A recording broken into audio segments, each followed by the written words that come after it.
이루시고 또 모든 일 가운데 함께 해주심을 감사드립니다. 지난 한 주간 하나님이 또 지켜주시고 한 달을 보호해 주시고 새로운 한 달을 주시고 이렇게 첫 주일 예배로 드리게 해주셨습니다. 또 지난 주일에는 6월 25일 우리 기도도 하셨지만 이렇게 복된 그런 주일을 지키게 하시고 참 많은 은혜를 주셨습니다. 두루 하나님 앞에 감사드리고 또 우리 모든 성도님들께 또 감사를 드립니다. 오늘 말씀을 읽다 보니까 말씀하신 일을 거역하지 말라 이렇게 말씀을 했습니다.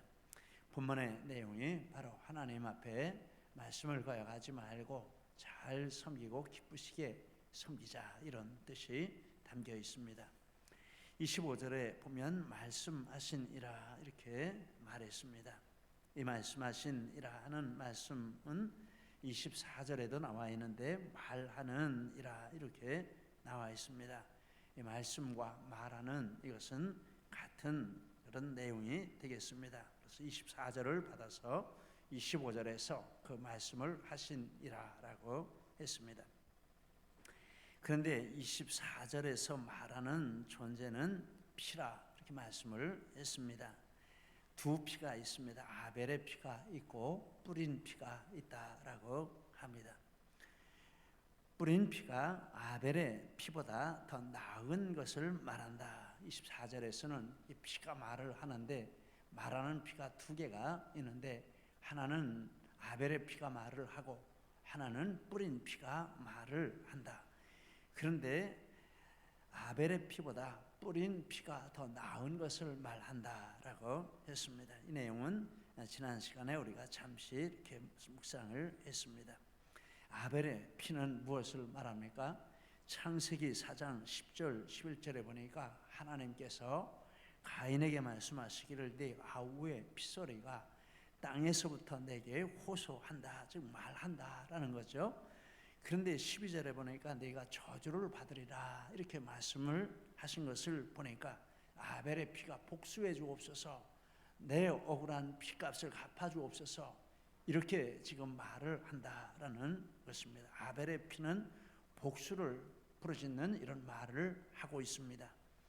그런데 뿌린 피는 바로 예수님의 십자가에서 흘리신 피를 가리키는데 그 피는 용서와 죄 사함을 말합니다. 예수님의 피는 죄를 사하시도록 흘리신 피이고 예수님의 피는 용서의 피라라고 말씀을 하십니다. 그래서 누가복음 23장 34절에 보면 십자가 위에서 저들의 죄를 사하여 주옵소서 이렇게 예수님이 기도를 하셨습니다.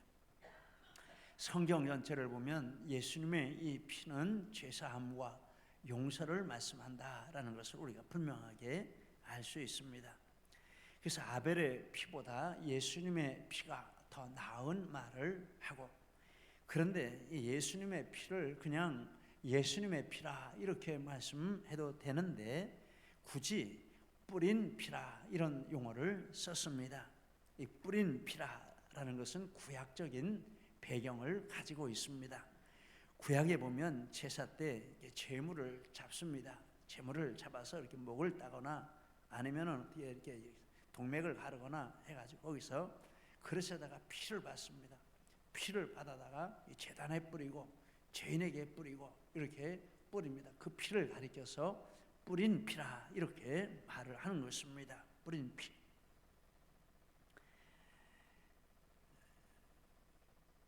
레위기 16장 19절에 그 피를 그 위에 7번 뿌려 제단을 성결하게 할 것이요 17장 11절에 내가 이 피를 너희에게 주어 단에 뿌려 뿌린 피입니다.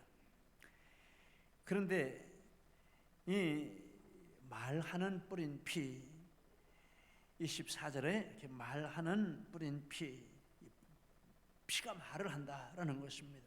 피가 말을 하는데 제물에 뿌린 피가 말을 하고 예수님의 뿌린 피가 말을 합니다. 제물에 뿌린 피가 말을 하는데 두 가지 말을 합니다. 이 피는 죄를 속죄한다라고 말합니다.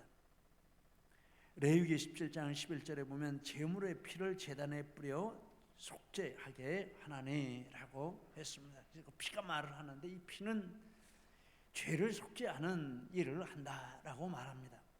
그런데 그 말로 끝나는 것이 아니라 또 하나의 말을 하는데, 그런데 이 제물의 피는 참 형상이 아니고 그림자이고 모형이기 때문에 진짜 죄를 사하는 능력은 없다, 이런 말까지 합니다.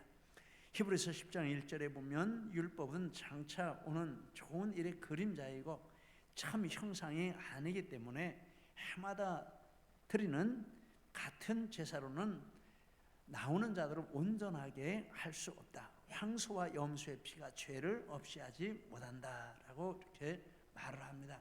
그래서 구약에 뿌린 피도 말을 하는데, 이 피를 뿌리는 목적은 죄를 사하는 것인데, 그런데 구약의 짐승의 피는 뿌린 피이긴 하지만 죄를 사하는 효력은 없고 상징일 뿐이고 모형일 뿐이다. 오실 메시아를 가리키는 예표가 된다, 이런 말을 한다는 것입니다. 실제로 뿌린 피는 예수님의 십자가에서 흘리신 그 피를 가리키는 것입니다. 예수님의 십자가에서 흘린 피를 뿌린 피라라고 하는 것은 구약의 제사 제도에서 계속 흘려진 피의 성취가 바로 예수님에게서 이루어졌다, 예수님의 십자가에서 이루어졌다라는 뜻을 담고 있습니다. 실체이고 성취라. 그래서 더 이상 제물을 잡을 필요가 없다, 제물의 피를 흘려서 뿌릴 필요가 없다라는 의미도 담고 있습니다. 그러므로 더 이상 제사 제도가 존재할 필요가 없고, 히브리 성도들이 예수님의 뿌린 피를 받았는데 다시 구약의 제물에 뿌린 피를 찾아갈 필요가 없다라는 의미도 담겨 있습니다. 그래서 예수님의 뿌린 피는 말을 하는데 무슨 말을 합니까? 더 나은 말을 합니다. 그래서 아벨의 피보다 더 나은 말을 하고, 구약의 뿌린 피보다 더 나은 말을 하고, 그런데 무슨 말을 하십니까? 예수님의 뿌린 피로 제사함이 이루어졌다라고 말씀을 합니다. 요한일서 1장 7절에 예수의 피가 우리를 모든 죄에서 깨끗하게 하실 것이요, 에베소서 1장 7절에 그의 피로 말미암아 구속곧 제사함을 받았으니. 그래서 참으로 예수님을 마음 가운데 믿으면 이제 그 피가 우리에게 주시는 말씀이 있습니다. 너는 지금까지는 죄인이었는데 예수님의 피가 뿌려졌기 때문에 이제는 죄인이 아니야. 내 모든 과거의 죄에서부터 너는 자유함을 얻었어, 해방을 얻었어. 자유함을 누리고 해방을 누리고, 하나님이 너를 보실 때 죄인으로 보시는 게 아니라 의인으로 보셔. 그것을 믿고 하나님 앞에 담대히 나가. 성경이 이렇게 말씀을 하고 있습니다. 여러분, 예수 믿은 그 순간부터 우리의 과거에 어떤 죄를 지었는지 모르지만 그 모든 죄가 십자가에 못 박히고 우리는 자유함을 얻은 줄 믿습니다. 그리고 우리가 하나님 앞에 나아갈 때 과거에는 하나님 천리만리에서도 하나님이 두려운 존재이고 절대로 하나님 앞에 나갈 수 없는 존재이지만, 예수님의 뿌린 피를 받고 나아가면 예수님의 피를 보시고 하나님이 우리를 의인으로 받아주시고 자녀로 삼아주시고 가장 가까이, 아까 주 품에 품으소서 그러는데 주 품에 품어주시는 이런 은혜와 축복을 우리에게 주시는 줄 믿습니다. 우리 다 이런 축복을 누리시기 때문에 오늘도 주 앞에 이 믿음으로 나오신 줄 믿습니다. 할렐루야입니다. 여러분, 할렐루야입니까? 아멘입니까? 아멘. 이게 믿음의 비밀입니다. 이게 믿음의 진리인 것입니다. 그런데 또 말씀을 하시는데, 이 대속의 효력, 이 뿌린 피의 효력은 변함이 없다, 영원하다라는 말씀도 하십니다. 히브리서 10장 14절 이하에 보면 한 번의 제사로 영원히 온전하게 하셨느니라. 그들의 죄와 불법을 내가 다시 기억하지 아니하리라 하셨으니. 7장 24절에 예수는 영원히 계심으로 그 제사장 직분도 갈리지 아니하나니 라고 말씀을 했습니다. 그래서 우리는 한 번 제사 안 받으면 영원히 제사 안 받은 것이고 다시 그 죄 때문에 고통을 당하고 두려워할 필요가 없다라는 것입니다. 그래서 진짜 예수님을 믿고 제사 안 받은 이런 은혜가 있으면 우리 마음에 기쁨이 있습니다.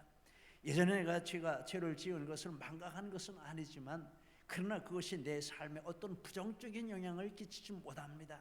나를 우울하게 하거나 나를 낙심하게 하거나 병에 걸리게 하거나 이런 것이 없습니다. 그 죄 지은 건 맞지만 예수님의 보혈로 내 죄가 사함받았기 때문에 나는 그 죄에서 자유하고 하나님의 나를 자유하는 존재로 보시고 축복해 주신다. 이런 확신을 가지고 감사하고 기뻐할 수 있는 것입니다. 언제까지요?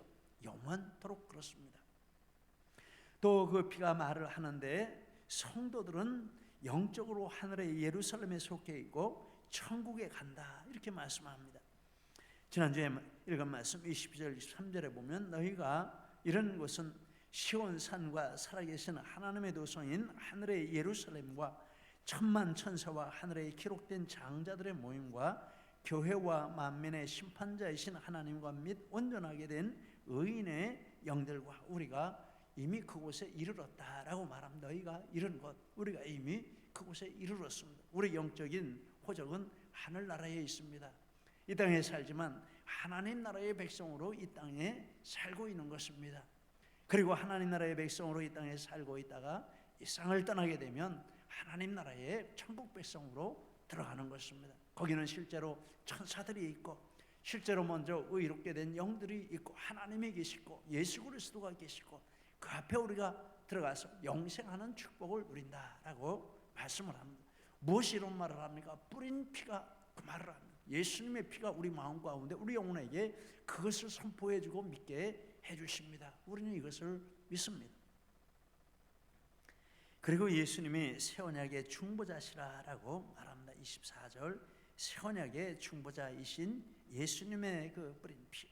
구원약은 무엇입니까? 구약 시대의 언약인데 율법을 지켜라 그래야 구원받는다. 이게 구언약입니다. 새 언약은 무엇입니까? 율법을 못 지켜도 괜찮다. 예수만 믿으면 구원 얻는다라는 것입니다. 그래서 예수님을 새 언약의 중보자시라 이렇게 부릅니다. 이것이 무엇입니까? 뿌린 피가 말하는 말씀의 내용입니다. 모든 예수님의 뿌린 피를 받으면 제사함을 받는다. 그 제사함의 효과는 영원하다. 너희는 천국 백성이 되었다. 그리고 이 새 언약의 중보자는 예수님이기 때문에 율법을 지켜서 구원받는 게 아니고 예수 믿어서 구원받는다. 이런 말씀을 우리 심령 가운데 말씀해 주시고 믿게 해 주시고 그래서 그 은혜 가운데 감사하며 기뻐하며 믿음 생활하는 축복을 주신다라는 것입니다. 이것이 뿌린 피가 말씀하시는 내용입니다. 그래서 25절에 그렇게 말씀하시는 말씀이 있는데 이렇게 말씀하신 그것을 거역하지 말라라고 말씀을 하는 것입니다. 그 말씀을 거역하지 말라. 뿌린 피에 근거해서 하나님과 새 언약을 이렇게 맺게 해주시고 하나님 백성 되게 해주시는 예수님의 중보 사역을 거역하지 말라. 그 이유가 두 가지입니다. 땅에서 경고하신 이를 거역한 자들이 심판을 피하지 못했기 때문이라. 25절 말씀하고 있습니다. 이 땅에서라는 말씀은 불완전하게라는 뜻입니다. 땅에서 경고하셨다라는 것은 불완전한 방법으로 말씀하셨다라는 뜻입니다. 구약의 계시를 말씀을 하는 것입니다.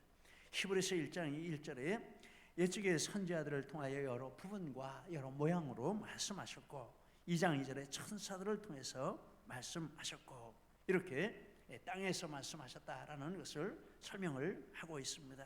여기에 보면 계시의 도구는 천사와 선지자 등 이런 사람이었습니다. 영적인 존재와 사람. 그러나 이 존재들도 불완전합니다. 선지자라고 완전합니까? 불완전합니다. 천사라고 완전합니까? 그렇지 않습니다. 그런데 천사와 선지자들을 통해서 이렇게 계시를 주시고 그리고 계시의 방법은 강력한 자연 현상, 꿈, 환상, 제사, 제도 이런 방법들이었습니다. 꿈 완전하지 못합니다. 환상 완전하지 못합니다. 제사에도 완전하지 못합니다.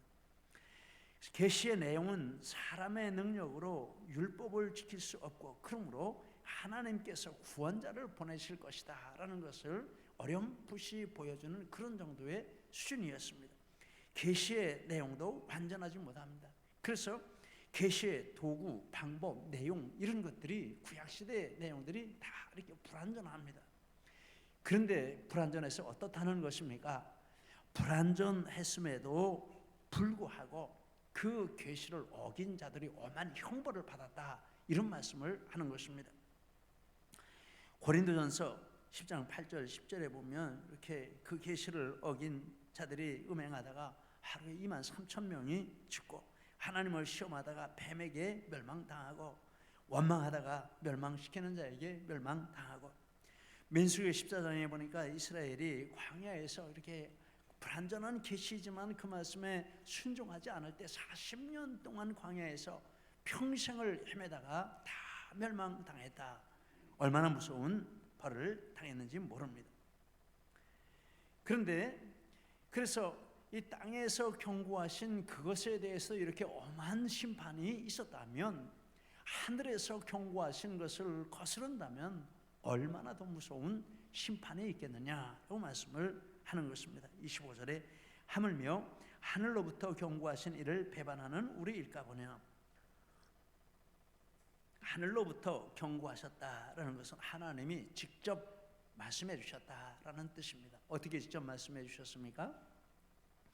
성자 하나님을 보내셔서 말씀해 주신 것을 가리키는 것입니다. 히브리서 1장 2절 3절에 보면 이 모든 날 마지막에, 즉 구약 계시의 마지막에 아들을 통해서 우리에게 말씀하셨다라고 했습니다. 아들이 직접 이 세상에 오셔서 말씀을 해주신 것입니다. 하나님께서 직접 말씀하신 것을 배반하면 그 심판은 피할 수 없다. 간접적으로 불완전하게 말씀하시는 것도 심판을 피하지 못했다면, 직접적으로 완전하게 하신 말씀에 대해서 배반하면 얼마나 더 무서운 심판을 받겠느냐. 히브리서 2장 2절 3절에 천사들을 통하여 하신 말씀이 견고하게 되어 모든 범죄함과 순종하지 아니함이 공정한 보응을 받았거든 우리가 이같이 큰 구원을 등한히 여기면 어찌 그 보응을 피하리요. 이렇게 말씀을 했습니다. 성경을 읽다 보니까 이런 비유가 나오고 있습니다.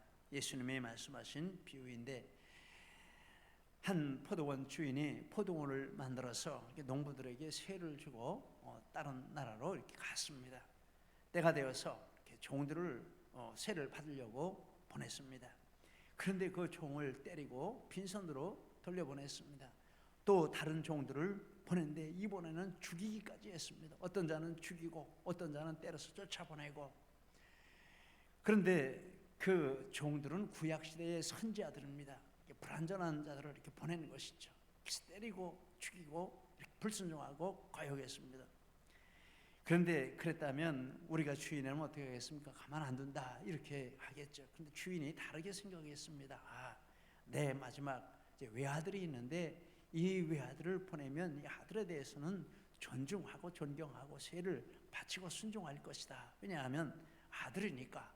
아들을 보냈는데, 그런데 농부들은 반대로 생각했습니다. 이 아들 하나밖에 없는데 이 아들 죽이면 이 땅은 다 우리 것이 된다 이렇게 하고 아들을 죽이자 하고 죽였다라는 것입니다. 사람들이 예수님을 불순종한 것을 가리키는 것입니다.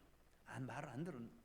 그래서 어떻게 했습니까? 이번에는 주인이 크게 진노해서 군대를 몰고 와서 완전히 그 포도원 농부들을 진멸했다라고 말합니다.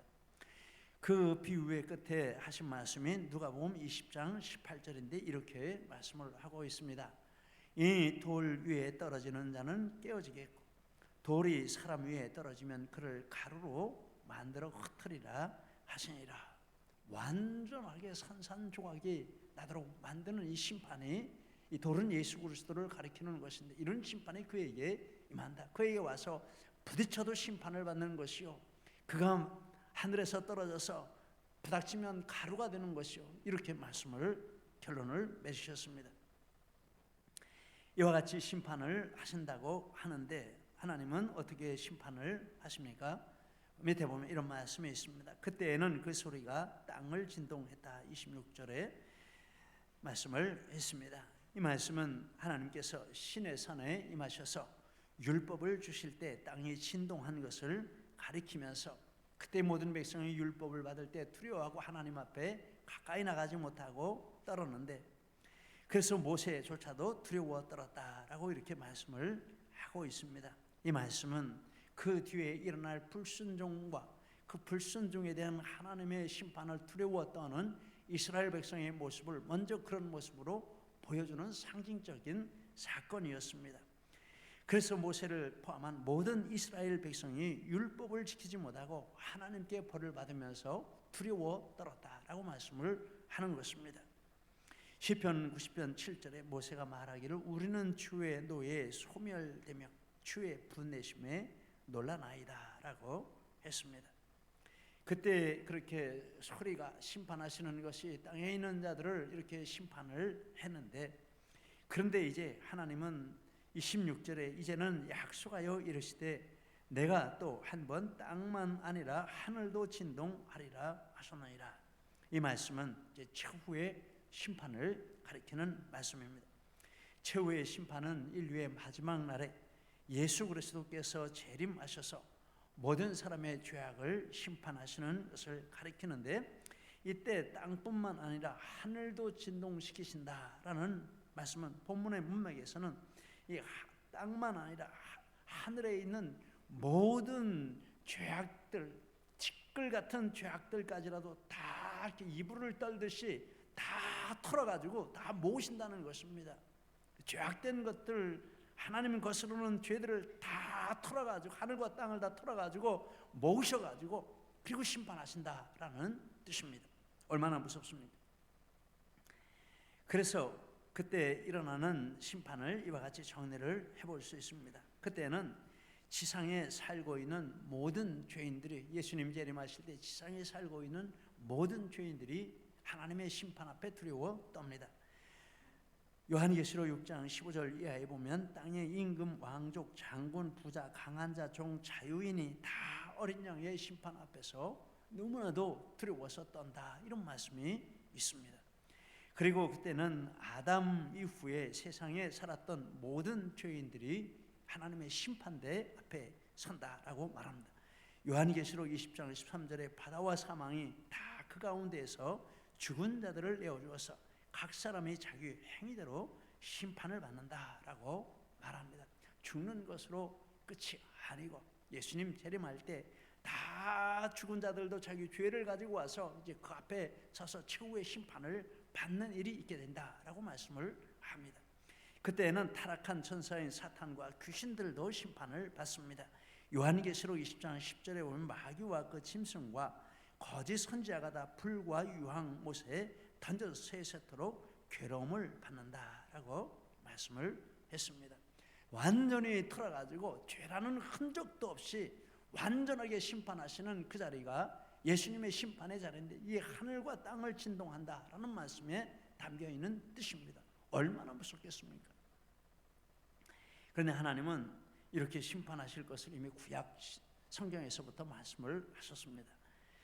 이사야 13장 13절에 보면 나 만군의 여호와가 분하여 맹렬히 노하는 날에 내가 하늘을 진동시키며 땅을 흔들어 그 자리에서 떠나게 하리라. 이 시브리서 12장에서 그런 배경을 가지고 하늘과 땅을 진동시킨다라는 말씀을 하신 것입니다. 이와 같이 심판하신다라는 말입니다. 학개서 2장 6절 7절에 여호와가 이같이 말하노라 조금 있으면 내가 하늘과 땅과 바다와 육지를 진동시킬 것이요 또한 모든 나라를 진동시킬 것이며.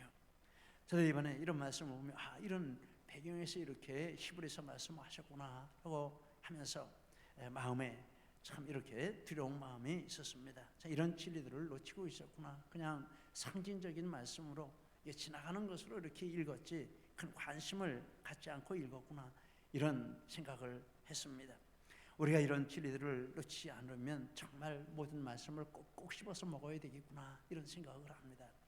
여러분, 말씀에 분명히 기록되어 있는데 이거를 무시하고 그냥 덜렁덜렁 신앙생활을 한다면, 그래서 이렇게 내 속에 이런 죄악의 이런 것들이 있는 채로 하나님 앞에 선다면 그 책임이 누구에게 있습니까? 나에게 있다, 이런 생각을 하게 됩니다.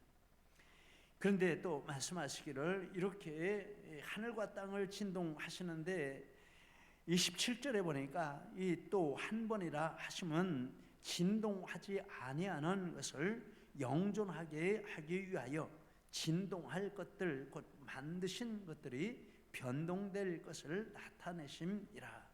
변동이라는 것은 제거한다라는 뜻입니다. 이 땅에는 두 세계가 있습니다. 하나는 진동하는 세계가 있고 하나는 진동하지 않는 세계가 있습니다. 그런데 이 두 세계가 섞여 있습니다. 하나님이 이렇게 진동하는 세계와 진동하지 않는 세계를 이렇게 흔드시는데 그 이유는 변동하기 위해서, 즉 진동하는 것들, 영원히 있지 못할 것들을 완전히 골라내고 영원히 있을 것을 추스르기 위해서 이렇게 하신다라고, 추리기 위해서 하신다라고 말씀을 합니다. 예수님이 최후의 심판을 하시는 것은 영적으로 완전하여 영원히 존재할 것들을 남기기 위해서 그렇지 못한 것들을 제거하신다라는 뜻입니다. 이 말씀을 묵상하며 이렇게 몇 가지 경우를 생각을 해보았습니다. 예수님을 안 믿는 사람들은 영원히 존재할 것, 즉 참 믿음이 그 속에 없는 존재들입니다. 없는 사람들입니다. 그런 상태로 예수님을 맞으면 그에게는 100% 진동할 것밖에 없으므로 변동이 됩니다. 즉 떠나갑니다. 하나님 앞에 제거됩니다. 무섭지 않습니까? 29절에 우리 하나님은 소멸하는 불이심이라. 이것이 그런 뜻입니다. 이것은 모든 영혼들이 만나는 일들 중에 가장 무서운 일인 줄 믿습니다. 그래서 우리가 전도하는 목적도 바로 거기에 있습니다. 누구라도 이런 자리에 서지 않기를 하나님은 바라신다라고 바울 사도도 그런 말씀을 했습니다. 우리도 그런 마음을 가지고 예수 믿지 않는 영혼들 한 사람이라도 예수님 믿도록 하기 위해서, 이것이 전도하는 근본적인 목적인 줄 믿습니다. 그래서 이 땅에서 우리가 사는 동안에 진동할 것들을 이렇게 제거해야 합니다.